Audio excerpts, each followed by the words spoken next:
मित्रों, नमस्कार। जय महाराज जी की।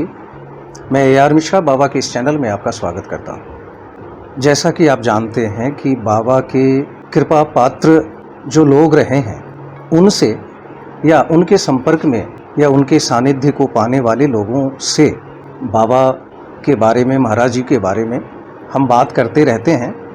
और उस क्रम में आज हम बात कर रहे हैं श्रीमती शची पांडे जी से, जो सत्या दीदी की बेटी हैं और बाबा या महाराज जी की इनको बहुत कृपा मिली हुई है। आइए इनसे ही जानते हैं बाबा के विभिन्न पहलुओं के बारे में, बाबा की जो फिलॉसफी है उसके बारे में, दादा मुखर्जी जी के बारे में, सत्या दीदी के बारे में और भी बहुत सारी बातें हम इनके साथ मिलकर करेंगे।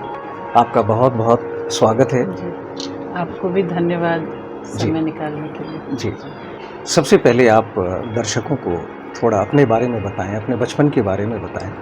जी, जैसा आपने बताया, मेरा नाम शची पांडे है। जी। मैं प्रयागराज की रहने वाली हूँ और मेरी माताजी श्रीमती सत्या पांडे और पिताजी श्री इंद्रेश प्रसाद पांडे हैं। और मैंने शिक्षा अपनी 12वीं तक प्रयागराज से ही की। फिर ग्रेजुएशन मैंने राजस्थान से, और उसके बाद मेरे हस्बैंड का ट्रांसफ़र JNK में हो गया, जम्मू कश्मीर में। तो पिछले करीब 10 वर्षों से हम लोग कश्मीर में ही थे परिवार के साथ, और अब दिल्ली आए हैं। जी जी। आपको बचपन से ही महाराज जी की कृपा, मतलब प्रत्यक्ष या अप्रत्यक्ष रूप से पाने का अवसर मिला। तो बचपन की कुछ घटनाओं के बारे में आप बताएं। पहले तो हमें महाराज जी के विषय में कोई ज्ञान नहीं था। महाराज जी ने शरीर सन 1973 में छोड़ा था, पर हम बहुत समय बाद बाबा के सानिध्य में आए। सन 90 या 91 की बात है। मेरे भाई का सैनिक स्कूल घोड़ाखाल में एडमिशन हो गया। जी। तो हम उससे अक्सर मिलने जाते रहते थे। मैं बहुत छोटी थी उस टाइम, 6-7 साल की थी। जी। तो एक बार ऐसे ही हम लोग, वहाँ भवाली है, घोड़ाखाल से 5 किलोमीटर नीचे आने पे भवाली की मार्केट पड़ती है। तो पापा मम्मी कुछ शॉपिंग कर रहे थे, तो वहाँ हर दुकान पे महाराज जी की तस्वीर थी। तो मम्मी को ऐसा लगा कि ये कोई बहुत बड़े सेठ होंगे जो इनकी इतनी सारी दुकानें हैं। तो उन्होंने पापा से कहा कि कितने बड़े आदमी हैं कि हर दुकान के यही मालिक हैं, उन्होंने उनकी ही फ़ोटो लगी है। क्योंकि वेशभूषा और उससे महाराज जी संत या साधु ऐसे लगते नहीं थे, सिर्फ एक कंबल। और तो पापा ने पूछ लिया किसी दुकान वाले से कि ये कौन है। तो दुकानदार ने बताया कि ये यहाँ के एक बहुत प्रसिद्ध संत हैं, हुआ करते थे, और इनका आश्रम यहाँ से थोड़ी दूर पे कैंची में है। जी। मेरे पिताजी को गुरु की खोज बहुत पहले से थी, तो वो तरह तरह के जैसे संतों से मिलते रहते थे, देवराहा बाबा और भी कई, पढ़ते भी बहुत थे। वो ढूंढते रहे, उनको वो फीलिंग नहीं आई कि हाँ यही हमारे सद्गुरु हैं। तो पापा ने कहा कि संत हैं तो चल के दर्शन करते हैं, उस आश्रम का जाते हैं। तो हम गए, तो वहाँ पे तब सिद्धि माँ थी। तो सिद्धि माँ से मिले पापा मम्मी। मैं भी थी, मैं छोटी थी, मैं तो बैकग्राउंड में ही थी मोस्ट ऑफ द टाइम्स। तो सिद्धि माँ ने कहा पापा से कि आप इलाहाबाद से हैं पांडे जी, तो आप चर्च लेन जाइएगा, 4 चर्च लेन। बाबा के बड़े प्रिय भक्त हमारे दादा वहाँ रहते हैं, उनसे ज़रूर मिलिएगा। तो वो एक तरह से शायद महाराज जी ने ही, सिद्धि माई ने ही हमें कुछ इशारा दिया। मेरे पिता अक्सर गांव में रहते थे उस समय, वो खेती करते हैं। तो अब मैं और मम्मी इलाहाबाद में रहते थे मेरी एजुकेशन के लिए। भाई तो हॉस्टल में चला गया था। तो मम्मी को वो खोज थी कि 4 चर्च लेन ढूंढना है। तो जब मैं स्कूल चली जाती थी तो वो अक्सर पूछती थी, 1-2, मतलब वो चर्च लेन की लोकेशन ऐसी है कि थोड़ी सी डाइसी है ढूंढ पाना। और पहले तो गूगल मैप पे भी नहीं होता था। तो ढूंढा कुछ महीने, फिर नहीं लोकेट कर पाई। तो सैमसन एक सिविल लाइन में दुकान है, शायद कपूर साहब वहाँ बैठते थे, वो महाराज जी के बड़े पुराने भक्त हैं। और उनकी दुकान में एक बड़ी सी महाराज जी की फ़ोटो लगी थी। तो मेरी ड्रेस या कुछ लेने मम्मी गई, तो उन्होंने देखा, तो उन्होंने कहा कि आप नीम करौली बाबा को जानते हैं। और जब से हम लोग की शिक्षा शुरू हुई, हम लोग वहीं से अपनी ड्रेस और स्कूल के सामान लेते थे, लेकिन तब पहले कभी नोटिस नहीं किया। और वो एंट्रेंस पे ही बड़ी सी तस्वीर है। अब क्योंकि हम कैंची होके आए थे तो मम्मी ने पूछा, तो उन्होंने कहा हाँ हाँ। तो मम्मी ने पूछा आप 4 चर्च लेन जानते हैं? तो उन्होंने कहा, उन्होंने पूरी लोकेशन बता दी कि ऐसे यूनिवर्सिटी के पास से। तो मम्मी फिर एक दिन मेरे स्कूल जाने के बाद रिक्शा करके ढूंढते ढूंढते आई और गेट पे उन्होंने, वो थोड़ी डरी हुई थी, बड़ा सा घर था, कोई दिख नहीं रहा था। मुझे एग्जैक्टली मतलब मैं वैसे फ्रेम बाय फ्रेम नहीं बता सकती, बट हाँ मैं वहाँ थी भी नहीं, बट वो बताती हैं कि वो डरी हुई थी। उन्होंने गेट पे नॉक किया तो दादा शायद किताब पढ़ रहे थे वरांडे में। तो उन्होंने कहा आओ आओ आओ, क्या नाम है, कहाँ से आई हो? और फिर कहा जाओ अपनी दीदी से मिल लो, दीदी कमला माँ उनकी वाइफ। फिर वो बस वो दिन था और आज का दिन है चर्च लेन। उस वक्त तो ये होता था कि जैसे पापा, जब मम्मी दिन में जाती थी और अधिकतर उनका इंटरेक्शन माँ से होता था। जी, माँ जी। बहुत ही सरल, सहृदय और मतलब अनकंडीशनल लव जिसे कहते हैं, जी, जी, जी। वो था माँ के अंदर। तो बहुत प्रेम से हम लोगों से मिलती थी। और जब भी मम्मी वापस आने लगती थी तो दादा एक प्रसाद का डब्बा बनाते थे, उसमें मिठाइयाँ। उनको पता था मैं नमकीन खाती हूँ तो कुछ नमकीन वाली भी था। चीज़ मेरे लिए। और विजिलेंट रहते थे कि अब जाओ सत्या, बेटी के आने का टाइम हो रहा है स्कूल से। बहुत परिवार जैसा रिश्ता हो गया। हर तो पापा शाम को जब जब गांव भी से आते आते थे 1-2 दिन के लिए, तो हम लोग शाम को बैठते थे। वो दिन दादा का होता था, मतलब उस दिन दादा जी। फिर बातें करते थे बहुत। और उनकी बातों में अधिकतर अलग अलग संतों की कहानियाँ होती थी जिनसे हमें जीवन जीने के संदेश मिलते थे कि जी, क्या जी, सही जी। तरीका है व्यवहार का, बातचीत का। उपदेश जैसा नहीं होता था, पर हाँ वो इस तरीके से, दादा इकोनॉमिक्स के प्रोफेसर थे तो उनका डिलीवरी और कम्युनिकेशन बहुत अच्छा था बातचीत का। तो वो रह जाती थी बातें आपके साथ। फिर सन 97 में जब दादा ने शरीर छोड़ा एक लंबी बीमारी के बाद, तो फिर माँ दीदी का, ये दीदी अशोका दीदी माँ की छोटी बहन, बाद में वो भी आके रहने लगी थी वहीं चर्च लेन में। तो फिर उनका ये कहना था कि तुम भी यहाँ रेंट पे ही रह रही हो, तुम हम लोग के साथ ही आ जाओ, क्योंकि हम भी अकेले हैं, तुम भी अकेली हो। तो फिर वहाँ से हम लोग शिफ्ट हो गए। फिर हम वहाँ से चर्च लेन में मैं मम्मी रहने लगे। कभी कभी पापा भी आते थे जब उन्हें गांव के काम से फुर्सत मिलती थी। बस शुरुआत ऐसे ही हुई थी चर्च लेन से जुड़ने की। अपनी मम्मी में, पहले की मम्मी और बाबा से कनेक्ट होने के बाद हम्म, पापा मम्मी में जो परिवर्तन आया, जी। उसके बारे में अगर कुछ आप बता सकें। परिवर्तन इतना ग्रेजुअल, इतना वो धीरे धीरे था कि कहीं ना कहीं वो परिवर्तन हम सबके अंदर आया तो हम एक जैसे ही हो गए। जी, जी। लेकिन हाँ, जो मेजर मैंने परिवर्तन देखा कि जैसे मेरी मम्मी में, वो एक गृहस्थ थी, बहुत ज़्यादा इतनी बार पाठ करना है, हनुमान जी को चोला चढ़ाना है। शुरुआत उनकी वैसे हुई थी, पर अब वो एक स्थिरता आ गई है उनके अंदर। एक जो भक्ति पक्की हो जाती है, जहाँ आपको पता होता है कि आप कुछ ना भी करें तो आपके साथ महाराज जी हैं। वो मेजर बदलाव मैंने मम्मी के अंदर देखा। और पिताजी मेरे खोजी रहे हैं शुरू से ही, मतलब उनका बहुत फिलोसॉफिकल येट लॉजिकल अप्रोच रहा है। लॉजिकल अभी भी हैं, लेकिन वो भी कहीं ना कहीं सरेंडर कर चुके हैं, पर वो ज़्यादा बात नहीं करते अपने अध्यात्म के बारे में।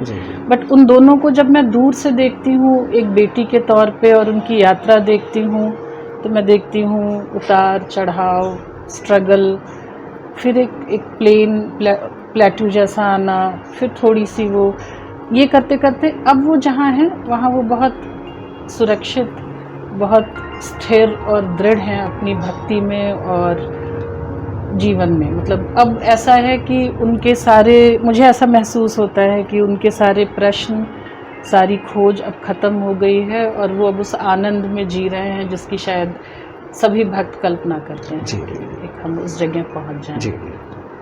दादा मुखर्जी जी। महाराज जी के और भक्तों से किस तरह से अलग हैं? बहुत अच्छा प्रश्न है आपका। और वो बहुत अलग थे दादा। वो पहले कम्युनिस्ट थे दादा, बाबा के सानिध्य। कम्युनिस्ट एक टर्म लोग कर देते हैं कि जो धर्म न मानता हो और इस तरह से, लेकिन दादा ट्रू जो कम्युनिस्ट की परिभाषा होती है कि सर्वहारा, दलित, दलित मतलब जो समाज के पाए पे बहुत नीचे है, उनको लेके दादा बहुत सेंसिटिव थे। उपेक्षित वंचित लोग उनको लेके बहुत सेंसिटिव थे। इस हद तक थे कि जो घर में काम करने आते थे रेगुलर लोग, हफ्ते में 1 या 2 बार उनके लिए कुछ अच्छा मंगवाते थे बाहर से, पूरे परिवार को बिठा के भरपेट खिलाते थे।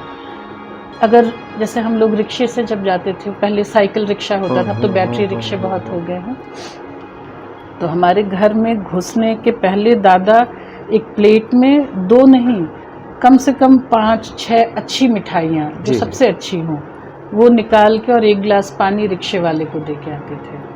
उनका ये कहना था कि हम लोग तो हमेशा अच्छा खाते हैं, इसको हमेशा अच्छी चीज़ें नहीं मिलती हैं। उनको जब पेंशन में कुछ इंक्रीमेंट या कुछ होता था, तो वो जितने घर में काम करने वाले हैं सबके लिए कपड़े बनवाना, सबको अच्छी अच्छी चीज़ें देना। और दादा ने फ्रिज नहीं खरीदा था।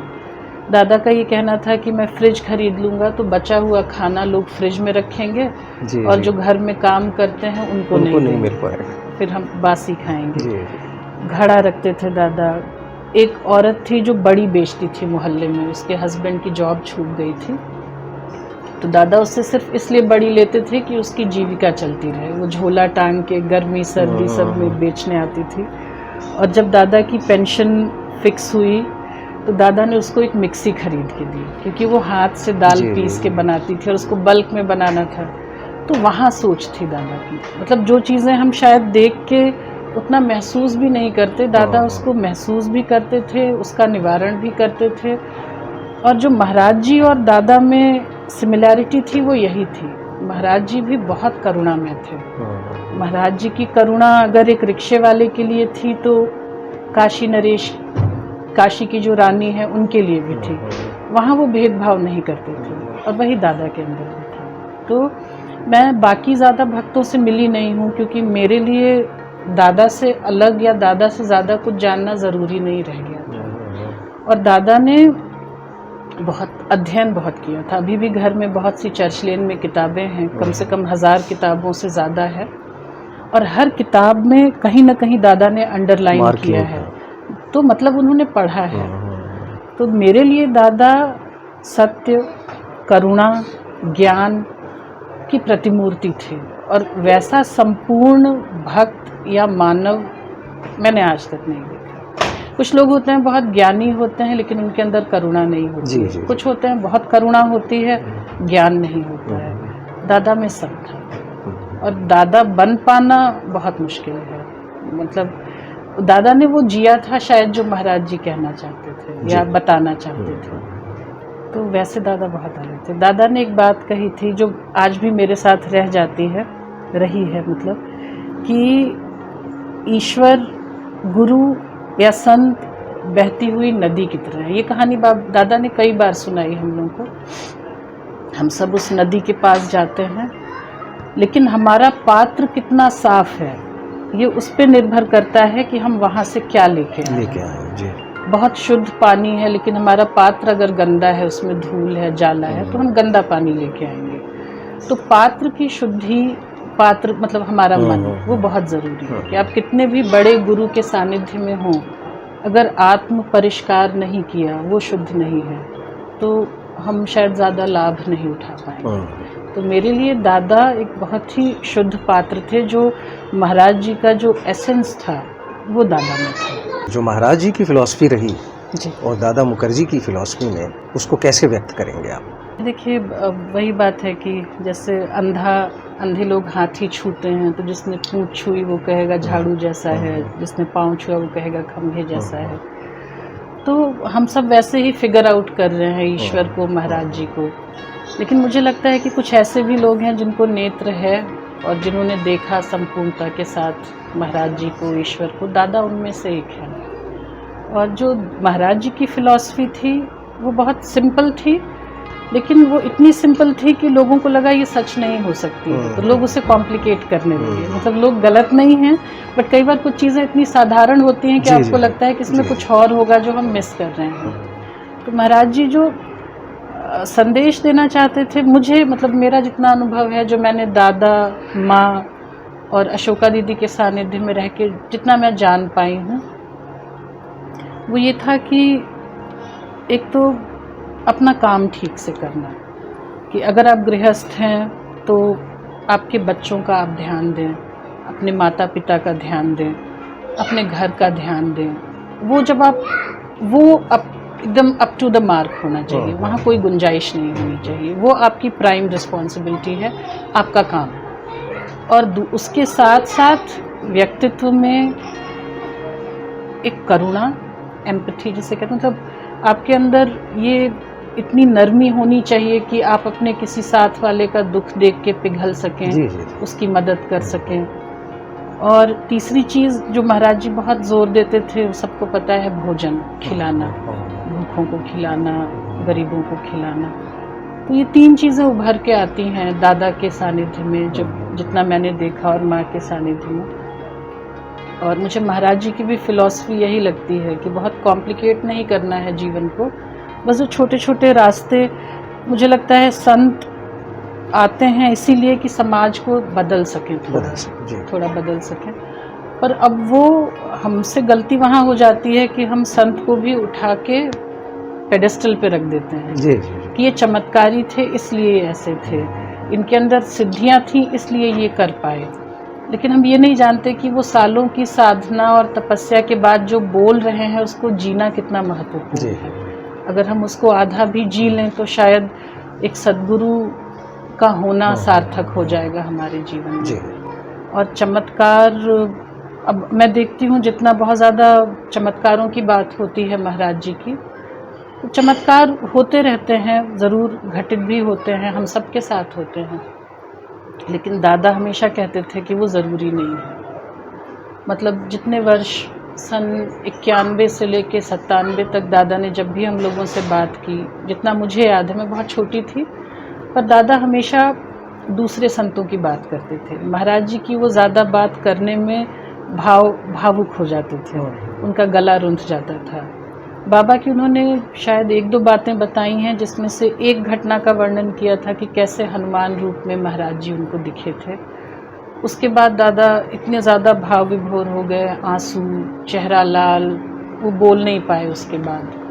तो दादा का ये कहना होता था कि चमत्कार उतने ज़रूरी नहीं है, चमत्कारों के पीछे भागना, एसेंस ज़रूरी है कि गुरु आपको कैसे चाहते हैं कि आप जिएं, कैसे चाहते हैं कि आप रहें। तो उससे फिर मेरा ऐसा मानना है कि उससे फिर हमारा जीवन बदलता है, और वो ज़्यादा ज़रूरी है। चमत्कार खिलौने जैसे हैं कि आप उनमें उलझे रहेंगे तो जो दूर यात्रा है वो आप चल नहीं पाएंगे, आप उसी में रह जाएंगे।